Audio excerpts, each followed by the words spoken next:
Assalamualaikum warahmatullahi wabarakatuh. Alhamdulillahirabbil alamin. Alhamdulillahilladzi hadana li hadza wa ma kunna linahtadiya laula hadanallah. Asyhadu alla ilaha illallah wahdahu la syarikalah wa asyhadu anna Muhammadan abduhu wa rasuluh la nabiyya ba'dah.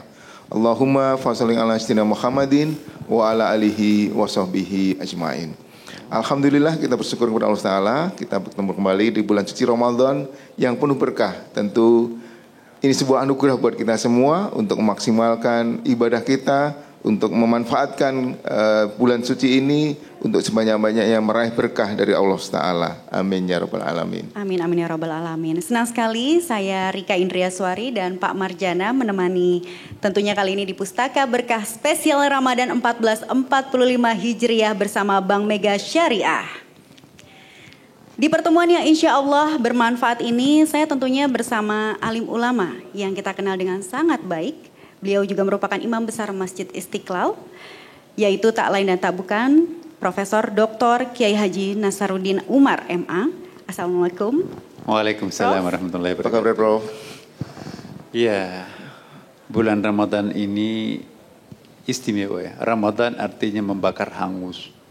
Diharapkan dengan Ramadan ini membakar hangus seluruh dosa-dosa masa lampau yang pernah kita lakukan, sehingga kita menjadi seperti bayi yang baru lahir.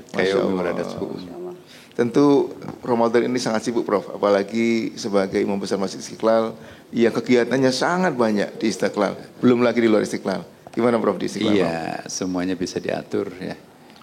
Semuanya bisa di-manage. Yang penting ada program planningnya itu ya.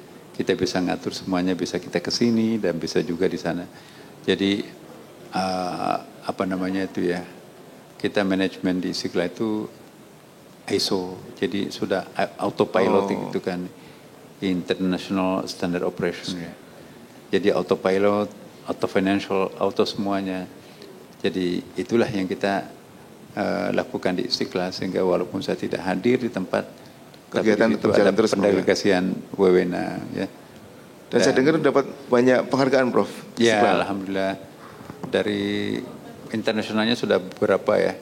Ada sertifikat ISO dari Inggris, kemudian juga ada AGE dari Bank Dunia. Kemudian kemarin juga kami diundang ke United Nations PBB ya. Karena dianggap masjid yang paling getol memperkenalkan, mensyiarkan Islam moderat dan juga toleransi. Kemudian juga ke State Department pemerintah Amerika itu juga diminta untuk mempersatukan prestasi-prestasi Istiqlal yang menjadi viral internasional dengan adanya tunnel toleransi itu, terowongan toleransi itu menghubungkan dua rumah ibadah, katedral dengan masjid, itu ternyata pertama di dunia ya. Ada interfaith journey, ada interfaith walk, ada interfaith meeting, ada interfaith dialog, sehingga Istiqlal itu menjadi rumah perdamaian, rumah kemanusiaan, dan falsafahnya kita semuanya humanity is only one, kemanusiaan itu hanya satu, there is no colors. Ya, itulah yang kita anut Istiqlal, menjadi rumah besar untuk kemanusiaan, mencontoh masjidnya Rasulullah. Agama lain pun juga bisa masuk di masjidnya Rasulullah. Makasih. Masya Allah, Istiqlal bukan hanya masjid, tetapi juga banyak sekali prestasinya. Selamat ya, Prof. Baik, kita di episode kali ini nih, Pak Marjana, Prof, dan juga insan BMS di rumah. Temanya adalah menjaga konsisten ibadah dari awal hingga akhir Ramadan. Wah, ini tantangan berat ini. Iya, makanya nanti kita akan bertanya banyak nih kepada Prof Nasaruddin. Tapi sebelumnya kita simak bersama-sama tausiah singkat dari Profesor Nasaruddin Umar. Silakan, Prof. Ya, bagus sekali topiknya ya. Bagaimana kita konsisten menjalankan ibadah puasa dan ibadah-ibadah lainnya sampai akhir puasa. Kita perlu menyadarkan diri kita bahwa hidup ini hanya sementara. The real life itu, kehidupan abadi itu sebetulnya di sana. Kita hidup ini seperti mimpi. Yang kenyataan hidup kita nanti itu adalah di akhirat. Maka itu jangan menghabiskan waktunya hanya terfokus untuk memberikan kepuasan hidup di sini. Tapi di sana yang kita harus siapkan. Inna khairaz zadi taqwa, perbekalan yang paling bagus untuk mengarungi masa depan yang panjang tanpa akhir itu adalah ketakwaan. Maka itu jadilah bertakwa. Salah satu jalan untuk menjadi muttaqin adalah puasa. Kutiba alal ladzina min qablikum la'allakum tattaqun. Jadi berpuasa pun belum otomatis kita menjadi muttaqin, apalagi kalau nggak berpuasa kan. Maka itu jangan pesimistik teman-teman. Serahkan dirinya apa adanya kepada Tuhan. Ya Allah, memang aku segini ini kok. Aku bukan ustadz, aku bukan anak kiai, aku hanya orang biasa-biasa. Kemampuanku seperti ini, aku serahkan diri ini kepadamu. Terserah engkau ya Allah. Inilah aku. Justru penyerahan diri seperti ini yang akan menggugah Tuhan. Memang kamu bukan anak ustadz, bukan kamu ustadz, bukan ahli ibadah. Tapi I like you, I love you. Karena kamu sangat jujur pada dirinya sendiri. Mari kita jujur pada diri kita sendiri. Kasih. Tapi gimana nih Prof? Kalau misalkan udah mulai akhir-akhir minggu Ramadan, ya kan untuk perempuan-perempuan, pasti nih vibe-nya udah lebaran nih. Pasti nggak mungkin kalau misalkan aduh nih di Tanah Abang ada baju apa lagi nih model terbaru buat lebaran gitu. Yang ada akhirnya maghribnya lewat. Nah yang kayak gitu-gitu gimana tuh Prof? Biar tidak tersesat. Itu basyariah. Itu jalan Tanah Abang. Manusiawi. Manusiawi kalau kita memperhatikan budaya kita. Memang culture kita di Indonesia. Ya kalau saya waktu masih kecil Mbak ya. Memang masa beli baju baru itu ketika mau lebaran. Ya, jadi anak-anak itu berdoa, ya Allah mudah-mudahan lebarannya lebih cepat. Lebih cepat ganti baju kan. Nah sekarang anak-anak kita sekarang ini udah kebanyakan baju sampai nggak mau pakai baju barunya itu. Dia pakai baju macam-macamnya itu. Kita dulu bukan main ya kalau mau lebaran itu nampang kemana-mana itu ya. Nah jadi saya ingin kepada kita semua yang paling penting untuk kita persiapkan itu pakaian rohani kita. Ya, apa artinya kita bajunya mahal, tapi perilakunya itu tidak mahal, murahan gitu kan. Perilaku yang murahan itu mau dibungkus baju semahal apapun, dia tidak akan pernah cantik. Yang kita cari itu adalah inner beauty. Inner beauty itu memancar dari batin kita. Jernih batinnya akan memancar di wajahnya. Ya. Pakaian apapun juga digunakan orang itu sekalipun murah. Kalau cantik dari dalam itu pasti akan cantik. Semahal apapun baju itu, tapi kalau hatinya tidak cantik, itu jadi lama-kelamaan ditatap kok monster. Iya, luar biasa Prof. Tadi seperti disinggung bahwa salah satu cara untuk mencapai derajat takwa itu dengan berpuasa. Tetapi tidak jaminan juga dengan berpuasa itu akan menjadi takwa. Mungkin ada ibadah lain apa Prof supaya kita benar-benar menjadi takwa tadi Prof? Apa yang dimaksud takwa dulu? Takwa itu kan didefinisikan sendiri oleh Al-Quran. Ya. Alif Lam Mim dzalikal kitabul la raiba fihi hudal lil muttaqin. Jadi Quran itu akan menjadi petunjuk bagi orang yang bertakwa. Manhumul muttaqun. Ya, siapa orang yang bertakwa itu? Alladzina yu'minuna bil ghaib, percaya kepada yang gaib. Jadi kalau hanya kita percaya orang-orang yang mampu memberikan materi terhadap kita, nggak mau mempercayai yang gaib seperti malaikat, seperti hari akhirat, itu nggak bertakwa. Alladzina yu'minuna bil ghaib wa yuqimuna shalah. Di situ mendirikan salat, bukan melaksanakan salat. Tuhan tidak mengatakan wa yaf'aluna shalah, melaksanakan salat, tapi yuqimuna shalah, beda itu bahasa Arabnya itu. Kalau yuqimuna shalah itu menegakkan salat itu. Apa yang dimaksud menegakkan salat itu? Bukan sekedar berdiri, ruku, duduk, sujud. Itu hanya melaksanakan salat. Sujud sebenarnya itu, contohnya ya, itu bukan menjatuhkan kepala kita di lantai. Itu sajad. Nanti bisa disebut sujudun kalau isi kepala ini betul-betul juga fokus kepada Allah. Kalau kepala kita sujud di lantai, isi kepalanya ke mall, ke Tanah Abang, itu bukan sujud, itu sajad. Yang diminta itu wasjud waqtarib. Jadi sujud yang sesungguhnya itu adalah kita menundukkan mahkota yang paling tinggi ini di hadapan yang maha besar Allahu Akbar itu. Akhirnya kita merasa I'm nothing, aku gak ada apa-apanya. Jadi kita hilangkan diri kita dalam sujud. I'm nothing, ya Allah, aku gak ada apa-apanya dibanding hanya Engkau lah yang segalanya. Tapi kalau kepala kita itu sujud, tetapi ingat tumpukan maaf di kantor belum selesai, dikejar-kejar oleh Pak Joyo, itu bukan sujud. Maka itu mari kita mencari tempat salat yang betul-betul kontemplatif gitu ya. Kontemplatif itu kita bisa menghadirkan Tuhan di tempat sujud itu. Ya, maka itu perbaiki. Nah, Prof, bagaimana kita bisa benar-benar menghadirkan Tuhan pada saat kita sujud di tengah kesibukan kita, Prof? Iya, memang harus ada niat ya. Innamal a'malu binniyati. Maka itu kalau kita ingin sholat ya, mulailah sholat itu ketika mengambil air wudhu. Orang yang tidak khusyuk ketika mengambil air wudhu, jangan harap akan khusyuk dalam sholat. Nah, jadi jangan ada kata-kata duniawi antara wudhu dengan sholat. Habis berwudhu di sini, wah tetangga saya jorok banget gitu ya. Itu energi wudhunya habis. Astagfirullah. Bagaimana bisa menghadirkan kekhusyuan kalau wudhu itu sudah pernah dipakai berbohong, sudah pernah dipakai mengintip sesuatu, sudah pernah dipakai telinganya mengerumpi kemana-mana, dan sudah pernah dipakai tangan ini tanda tangan fiktif, dan seterusnya. Gak mungkin kita bisa khusyuk. Mari kita coba memperbaiki kualitas wudhu kita, untuk memperbaiki kualitas salat itu. Aqimis salata li dzikri, inna salata tanha 'anil fahsya'i wal munkar, dan ala bidzikrillah tatma'innul qulub. Dirikanlah salat untuk mengingat aku. Salat yang seperti ini nanti akan mencegah kepada korupsi dan macam-macam. Dan semakin khusyuk kita dalam salat, semakin tenang hati ini.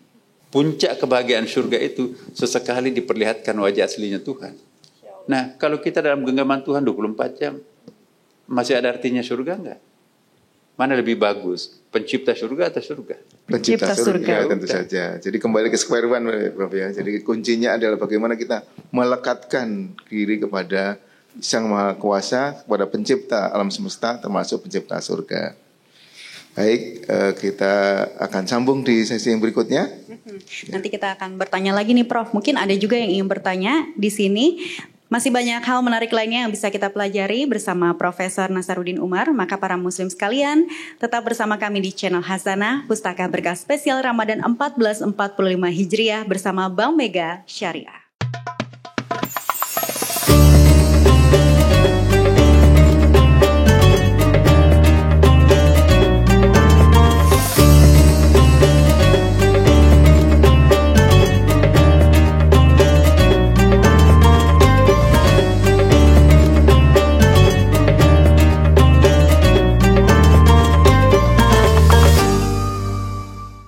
Bismillahirrahmanirrahim. Salah satu program Bank Mega Syariah adalah Berkah Berlimpah Mega Syariah. Berkah Berlimpah Mega Syariah merupakan program poin berkah berhadiah yang diperuntukkan bagi nasabah Bank Mega Syariah yang memiliki rekening tabungan, pembiayaan konsumer, syariah card, produk asuransi, dan tabungan digital yang terdaftar sebagai pengguna aktif aplikasi M-Syariah. Dapatkan hadiah Grand Prize Ioniq 5, buka rekeningnya, tingkatkan saldonya, raih poin berkahnya.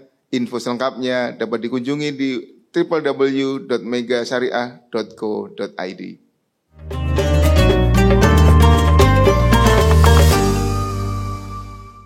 Iya, teman-teman semuanya ya. Jadi tidak ada yang gratis. Surga pun juga nggak gratis.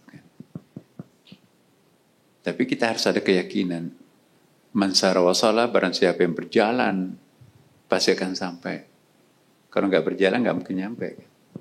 Man jada wa jada, barang siapa yang bersungguh-sungguh pasti akan dapat. Kalau nggak bersungguh-sungguh nggak bisa. Dan yang paling penting juga, saya mohon kepada kita semuanya, mari kita betul-betul memelihara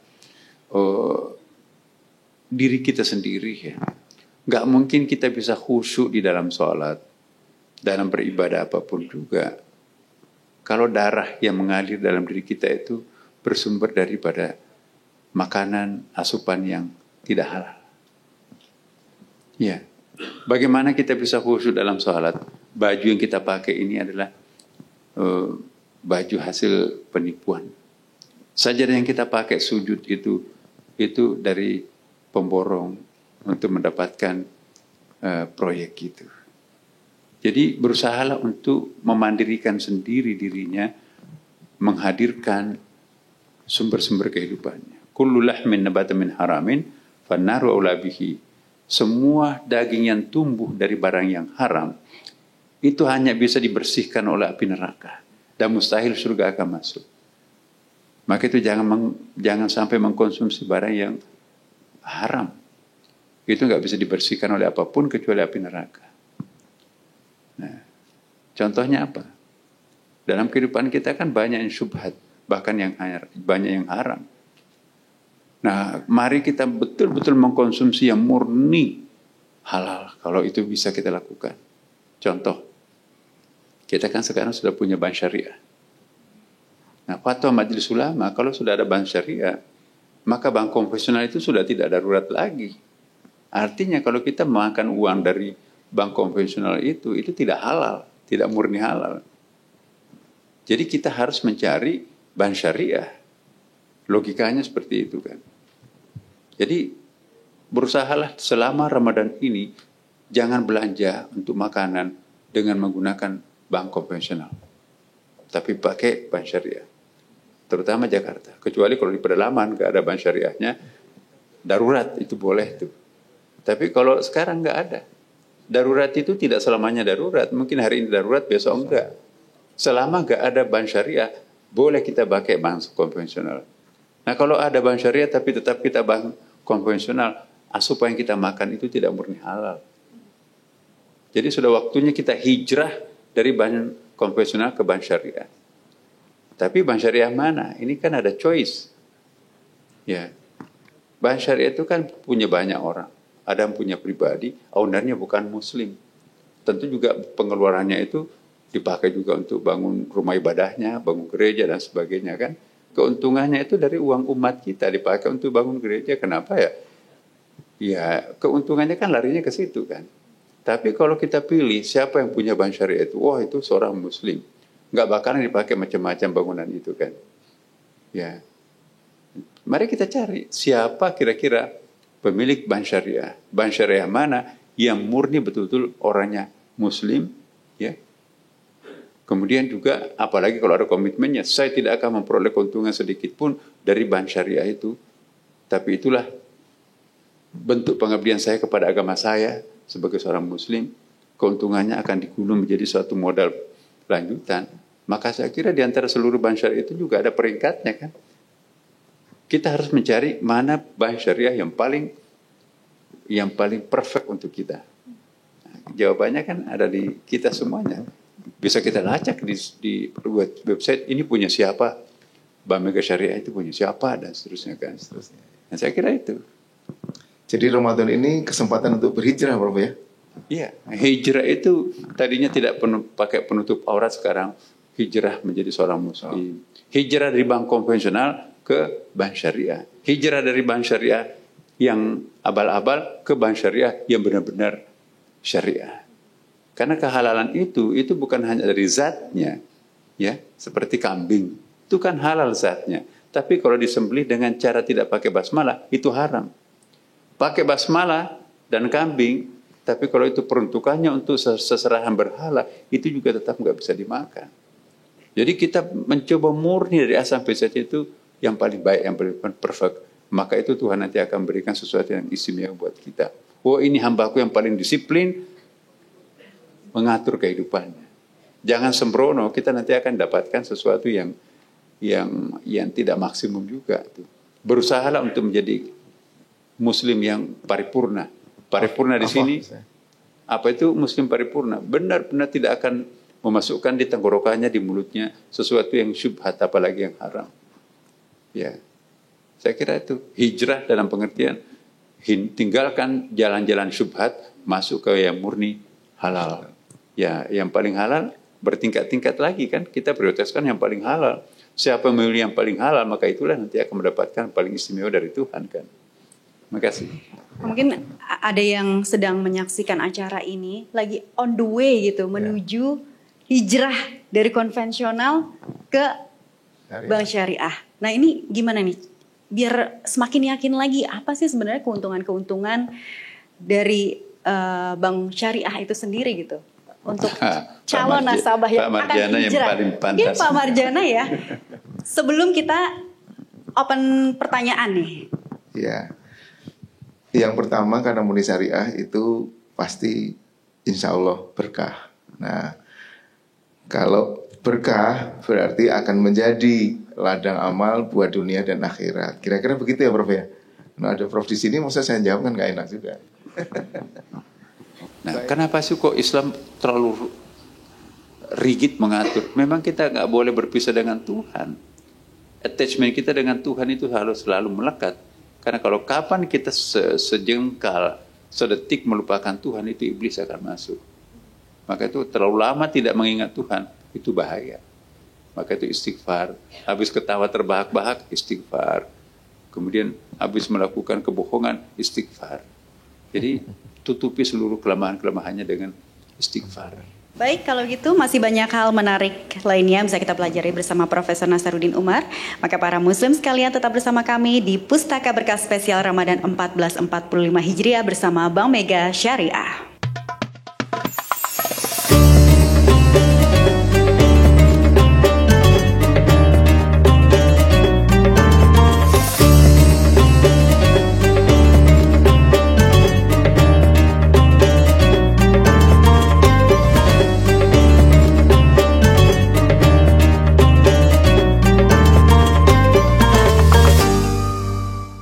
Assalamualaikum Insan BMS, dapetin spesial diskon syariah card hingga 50% di Yoshinoya, Al Jazeera, Coffee Bean and Tea Leaf, Wendy's, Baskin Robbins, Yukatsu Nikaido, Tasty Kitchen, dan Warung Wardani.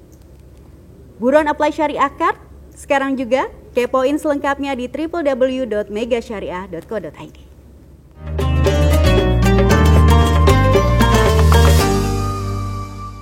Ya, alhamdulillahirrahmanirrahim, kita sudah mendengar banyak, belajar banyak hari ini dari Prof. Nasaruddin Umar mengenai bagaimana kita menjaga agar selama bulan Ramadan, bahkan di bulan Ramadan kita terus bisa beribadah dengan maksimal.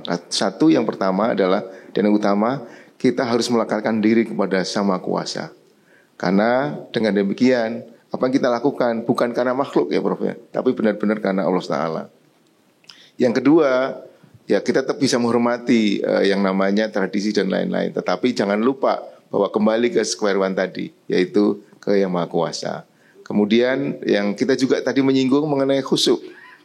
Khusyuk bukan berarti kita lupa segalanya. Tetapi bagaimana kita terus bisa attach kepada Allah. Paling tidak di 3 tempat yang saya ingat tadi. 1, ketika takbiratul ihram.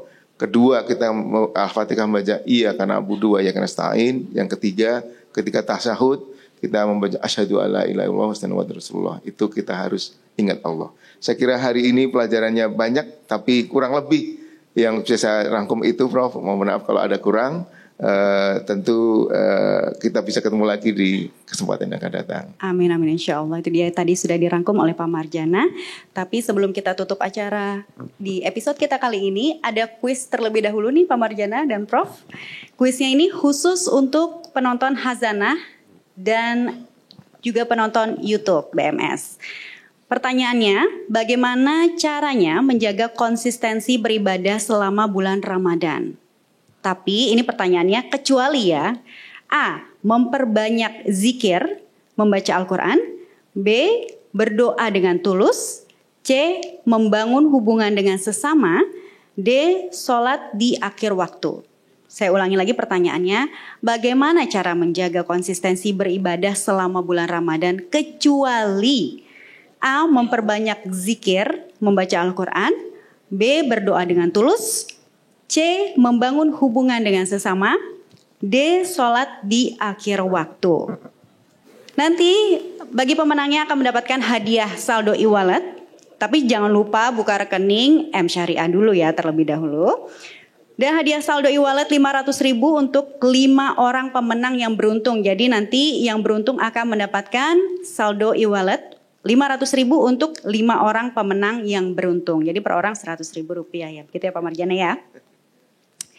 Syaratnya jangan lupa jawab di kolom komentar YouTube channel BMS. Jangan lupa tulis di kolom komentar dengan format nama lengkap, underscore, domisili, underscore, nomor handphone, underscore, jawaban Anda. Saya ulangi sekali lagi. Jangan lupa jawab di kolom komentar YouTube channel BMS. Jangan lupa tulis di kolom komentar dengan format nama lengkap, underscore, domisili, underscore, nomor HP, underscore jawaban Anda. Begitu. Pak Marjana. Oke, sebelum kita tutup, bagaimana kalau kita berdoa dulu? Iya, ada closing dari Prof. Ya, teman-teman semuanya ya. Statement terakhir saya pada kesempatan ini, mari kita lebih meningkatkan attachment kita kepada Allah Subhanahu wa taala, kemelekatan diri kita dengan Allah. Kalau kita dalam keadaan berjarak dengan Tuhan, cepat-cepat istighfar. Ya, kalau kita sedang dekat dengan Allah, alhamdulillah. Pokoknya jangan pernah terlalu lama kita tidak mengingat Allah. Hiasilah bibirnya, astagfirullah, insya Allah, masya Allah, alhamdulillah, innalillah. Jadi ini lipstick spiritual. Jadi setiap kali lipstick spiritual nih, cari status nih. Ya. Ada kabar baik, alhamdulillah. Ada keajaiban, masya Allah. Ya. Ada kematian, innalillah. Ada orang cacat, astagfirullah. Kemudian kita kaget, subhanallah, takjub ya. Nah, alhamdulillah. Mau pergi, ya insya Allah. Dan hiasan-hiasan bibir seperti ini, tanda-tanda kesalehan seseorang. Dan yang kedua dan juga sekaligus yang terakhir ya, teman-teman, mari kita selalu mengingat kematian. Sekalipun umur kita muda, kematian selalu ada di benak kita.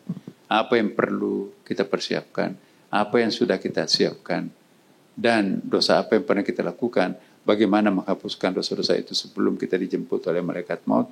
Kalau ini selalu terpatri dalam batin kita, maka kita akan menjadi tokoh di dalam masyarakat, majhulun fil ard walakin ma'lumun fis sama. Mungkin tidak terlalu populer di bumi, tapi kita menjadi selebriti langit. Apa artinya selebriti bumi tapi enggak ada yang kenal di langit? Untuk apa selebriti di bumi tapi majhulun fis sama, enggak ada yang kenal di langit? Jadi inilah harapan kita semuanya. Semoga Allah memberkati kita dalam bulan Ramadan ini. Mari kita berdoa teman-teman sekalian. Bismillahirrahmanirrahim. Alhamdulillahirabbil alamin, hamdan syakirin wal na'imin. Hamdan yuwafi ni'amahu wa yukafi mazidah, ya rabbana lakal hamd. Kama yanbaghi li jalali wajhikal karim wa 'azimi sultanika, Allahumma shalli wa sallim alaihi. Ya Allah, ya Tuhan kami, inilah kami para hamba-Mu bersimpu di hadapan-Mu pada siang hari bulan suci Ramadan ini. Tiada lain harapan kami kecuali memohon ridha-Mu ya Allah. Amin ya Allah. Memohon bimbingan-Mu, memohon tuntunan-Mu. Amin ya Allah. Dan memohon pertolongan-Mu. Amin. Ya Allah, ya Tuhan kami, ampunilah seluruh dosa-dosa kami. Amin. Ampuni juga dosa-dosa kedua orang tua kami. Amin ya Allah. Guru-guru kami. Amin. Keluarga terdekat kami. Amin. Yang membuat kami menjadi orang seperti ini. Ya Allah, ya Tuhan kami, inilah kami para hamba-Mu, bergeliman dosa selama ini. Kami yakin bahwa sebesar apapun dosa seseorang, pengampunan-Mu jauh lebih besar. Amin. Maka kami hadir pada bulan suci Ramadan ini, menyerahkan diri ini sepenuhnya apapun adanya ke kami. Jika Engkau akan memasukkan kami ke dalam neraka-Mu, itu memang pantas. Tapi jika Engkau akan memaafkan kami, memang Engkau lebih menonjol sebagai Maha Pengampun daripada Maha Penyiksa. Ya Allah, ya Tuhan kami, sisa hidup ini kami pasrahkan sepenuhnya kepadamu. Amin. Genggamlah kami, jangan kami menjadi umat yang liar, hamba yang liar seperti dahulu kala. Amin. Sungguh kami merasakan kenikmatan manakala diri ini dekat denganmu ya Allah. Amin. Jangan menjauhi kami, ingatkanlah kami kalau kami berjarak denganmu ya Allah. Amin. Karena kami menikmati kedekatan ini, betapa penting artinya. Ya Allah, anak-anak kami, seandainya Kau menjemput kami titipkan anak kami. Seperti apa nasibnya, hanya Engkau yang kami serahkan sepenuhnya ya Allah. Amin ya Allah. Ya Allah, ya Tuhan kami, kabulkanlah permohonan kami. Amin. Rabbana atina fid dunya hasanah Amin. wa fil akhirati hasanah wa qina adzabannar. Walhamdulillahirabbil alamin. Wassalamualaikum warahmatullahi wabarakatuh. Waalaikumsalam warahmatullahi wabarakatuh. Terima kasih Prof atas waktu dan kesempatannya memberikan kita ilmu yang bermanfaat. Masya Allah. Baik kalau gitu bismillah, semoga pahala kita semua diberkahi oleh Allah dan dilipat gandakan. Baiklah mari kita semua bersiap berbuka puasa dan sampai jumpa lagi di Pustaka Berkah Spesial Ramadan 1445 Hijriah bersama Bank Mega Syariah di episode selanjutnya. Wassalamualaikum warahmatullahi wabarakatuh. Waalaikumsalam warahmatullahi wabarakatuh.